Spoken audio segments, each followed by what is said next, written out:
안녕하십니까. 신의 한수의 신혜식입니다. 민주당 김종인 전 대표는요, 문재인 대통령의 경제 정책을 세게 비판했습니다. 경제 마음대로 될 수 있다고 생각하고 있다. 잘못된 고집은 버려야 된다. 이렇게 비판했는데요. 이와 관련해서 진성호 전 자유한국당 국회의원 모셨습니다. 안녕하십니까. 안녕하십니까. 아주 센 소리. 예. 뭐 올바른 소리죠, 사실은. 그렇죠. 예. 그 조선일보의 김창균 논설 주간이 직접 김종인 씨를 만나서 인터뷰를 했습니다. 네.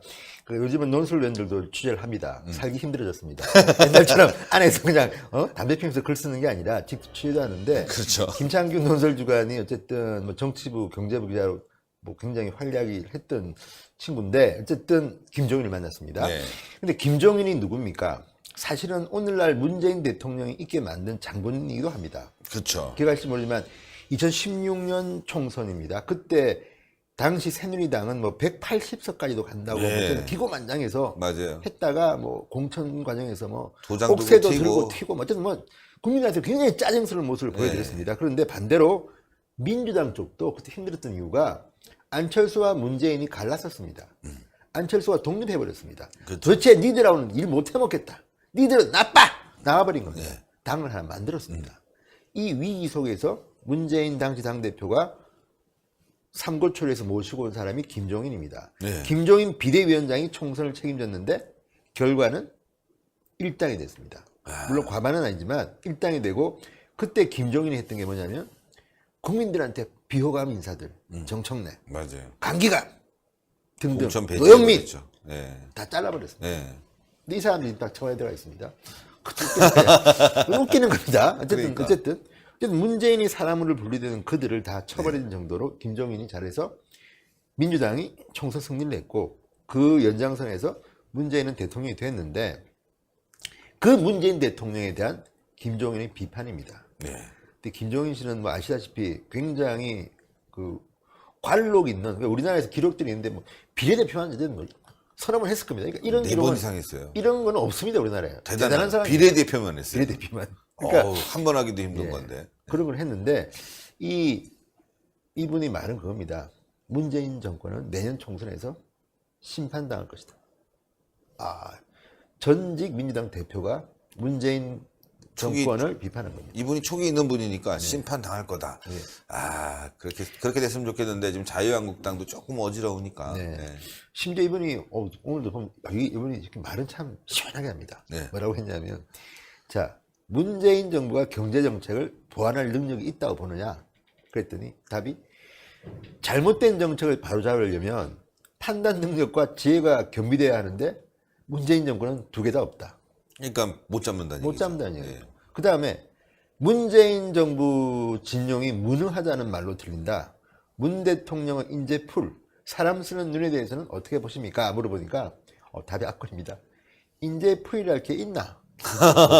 없다. 인사주머니가 텅 비어 있다. 자기가 자른 사람이 지금 청와대 들어갔으니까 그런 말 해도 되는 거죠. 문재인 대통령에게는 인재 풀도 없고 인사주머니는 텅 비어 있다. 텅 비어 있다. 네. 대통령이 되겠다는 사람은 한 번 정도 개각을 염두에 두고 분야별로 두 사람 정도의 유능한 인재들을 확보하고 있어야지 통치를 할 수가 있는데 전혀 그렇지 못합니다. 없다. 어쨌든 아주 쓴소리네요. 독한 말입니다. 네. 그러니까 한마디로 문재인은 능력 대통령 할 준비가 안 된 인간이다. 아, 사람도 없고 뭐 두 명 그냥 한 명도 없는 것 같습니다. 네. 그러니까 이 뭐 그렇게 이제 또 악담이죠. 그리고 이 어렵다는 이걸 갖다가 자기가 볼 때는 이 문재인 정부가 심각성을 느끼지도 못하고 느껴도 실행할 능력이 없기 때문에 미래는 암담하다. 담담하다. 이런 이야기입니다. 이야, 참. 그리고 또 재밌는 얘기를 좀 했습니다. 네. 과거 인터뷰를 보니까 문재인 대통령이 정직하고 솔직해 보였다고 했다. 그러니까 그때는 그렇게 봤다. 네. 지금은 달라졌다. 달라졌다. 지금 보니까 솔직하지 않은 것 같아. 내가 잘못 봤던 것인지 아니면 사람이 변한 것인지 모르겠다. 센 소리예요.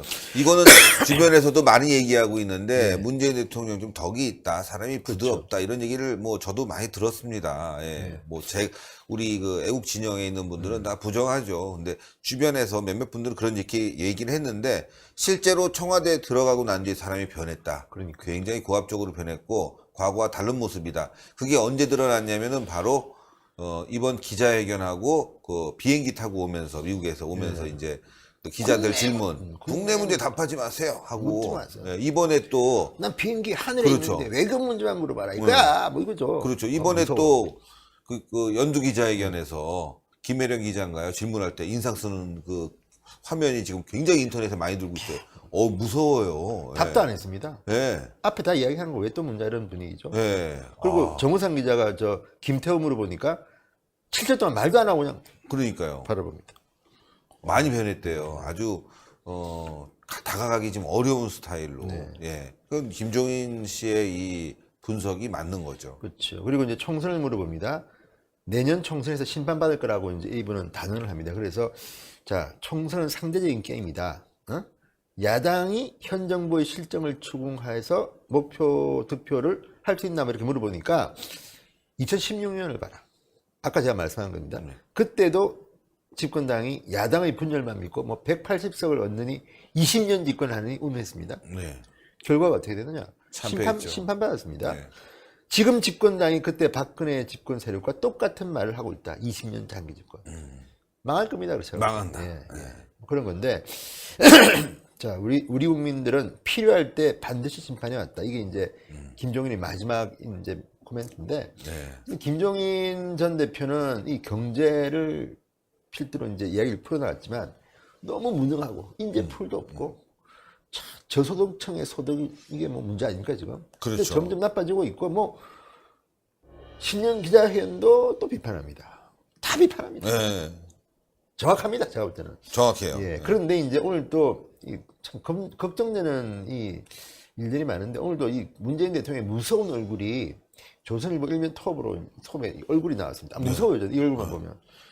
이 뭐 이게 했는데 이걸 보면 이제 그겁니다. 문 대통령이 그 국민연금을 대기업 압박 카드로 쓰겠다. 주주권을 행사해서 탈법된 책임을 묻겠다고 이야기했습니다. 일견 정의로운 말처럼 보이지만 정부가 대기업의 대주주에 대해서 중대한 탈법 이런 거를 국민연금을 스튜어트십 코드를 이용하겠다는 거는 굉장히 협박입니다. 그러니까 대기업 말 잘 들으라는 건데 엊그제 뭐 문재인 대통령이 청와대로 대기업 총수들 불러가지고 뭐 그 미세먼지소에서 뭐 공포의 산책도 하고 했는데 이게 다 뒤로는 다른 생각을 하고 있었구나 하는 거를 느끼게 되는 겁니다. 오늘도 뭐 문재인 대통령이 보니까 뭐 저기 멀리 갔습니다. 뭐 저 대전인가 가서 뭐 4차 산업혁명을 뭐 선도해야 된다 뭐 했는데 이런 말이 과연 진실성, 진정성이 있으려면 말과 행동이 일치해야 되는데 오늘 이걸 보면 힘들겠다. 게다가 김 전 대표의 인터뷰를 보면 야 이거 뭐 대한민국 큰일 났다. 김종인 전 대표의 진단이 맞다 그러면 아마 문재인 정권 임기 말에는 너무 고통스러울 것 같아요. 우리 국민들이. 진짜 뭐 아니 대한민국 국민들 세금으로 그러면 국민들 먹여 살릴 겁니까? 안 되거든요. 자, 그래서 오늘 또 이제 그 리얼미터에 여론조사가 나왔는데 역시 뭐 떨어진 겁니다. 떨어졌는데 믿기지가 않는 게 2주째 떨어졌지만 그래도 높습니다. 이건 엉터리 같은 그러니까 엉터리 건데. 같아요. 근데 어쨌든 그래도 트렌드는 나왔는데 이 배경 설명이 이렇습니다. 기사들을 보면 일단 손혜원이 크다. 손혜원이 지위를 떨어뜨리다. 반면에 이 야당은 뭐 황교안, 오세훈 등등이 뭐 부산, 대구를 다니면서 지방 순회를 하면서 이제 분위기를 올리고 있다. 그래서 다시 자유한국당 지지도가 26까지 올라왔습니다. 예. 그걸 보면 지금 저쪽은 정말 죽을 쓰고 있고 이쪽은 뭐 좋아지고 있는데 모르겠습니다. 언제까지 이렇게 될지는 모르지만 이런 것들에 대해서 문재인 대통령은 지금이라도 저는 좀 사과를 하시고 경제정책 기조를 바꿔야 됩니다. 아무리 저 문재인 대통령이 잘못하는 것도 좋지만 우리 입장에서는 나쁠 거 없지만 그렇지는 않지 않습니까? 국민들이 경제가 잘 먹고 잘 살아야 되는데 지금처럼 가면 제가 볼 때는 어려운 사람은 진짜 어려워집니다. 그러니까요. 이 문재인 대통령이 자기 말로는 뭐 1%, 90% 이야기하면서 마치 자기가 대통령 되면 가난한 사람들은 다 행복할 것처럼 이야기했는데 정작 집권하자 1년 반 만에 지금 숫자들을 보십시오.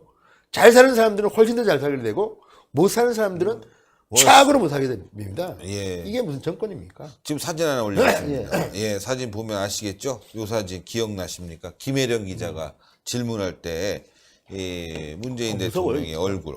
요즘 말이죠. 이런 분위기예요. 이러니 뭐 어디 가서 누가 얘기하겠어요. 조금 자기가 수틀리면 이런 어우 무서워라. 이런 표정을 짓습니다. 이게 사람의 표정이야 이게 뭐 그렇다는 얘기입니다. 무서워요. 그러니까 김종인 대표의 분석도 맞고 지금 게다가 오늘 그 경제 관련해서는 네. 정부가 스튜어드십 코드 일명의 이제 그 연기금을 이용해서 대기업을 지배하겠다는 건데 그렇죠. 이거 정말 위험한 거 아니겠습니까? 그렇죠. 예.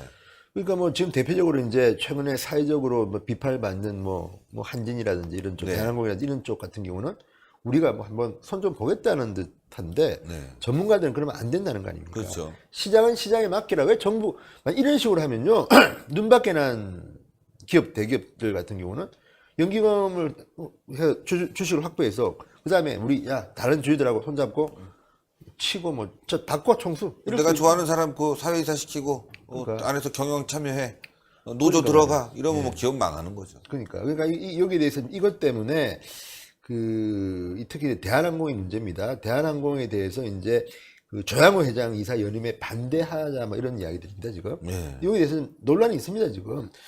다수의 위원들은 경영 참여형 주권 행사는 하지 말자. 그렇죠. 주주권 행사는 하지 말자는 건데 이런 데 대해서 만약에 들어가서 이렇게 만약 하게 되면요, 그럼 정권 눈치를 볼 수밖에 없습니다. 그렇죠. 기업들은. 그러다 보면 망하는 거죠. 아니 그것도 없고 혹시라도 부정한 뒷거래가 있을 수 있습니다. 그렇죠.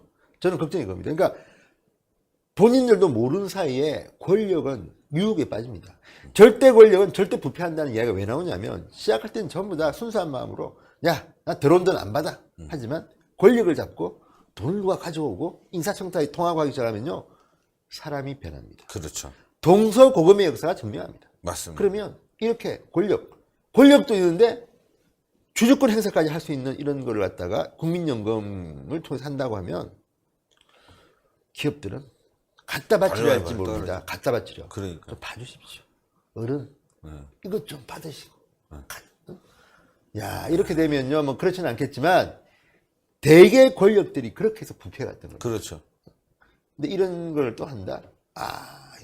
걱정됩니다. 심각합니다. 예. 네. 그러니까 대기업들이 자유롭게 활동할 수 있도록 규제를 완화하고 해야 되는데 오늘도 뭐 제가 아까 하는 게 그겁니다. 문재인 대통령이 대전 가서는 우리가 세계 표준이다. 자, 과학기술 연구자들의 통제와 관리를 하지 않고 지원하고 응원하겠다. 얼마나 좋은 말입니까? 말은 좋죠. 근데 말은 실제 지금 문재인 정권이 하고 있는 우리 과학기술이나 기업에 대한 게 그렇습니까? 도대체가 규제가 많아서 AI나 빅데이터 산업은 못하죠. 하지도 못하고 중국, 인도만 날아다닙니다 지금. 네. 말로만 이렇게 번질하게 연설하고 4차 산업혁명을 갖다가 주도하겠다.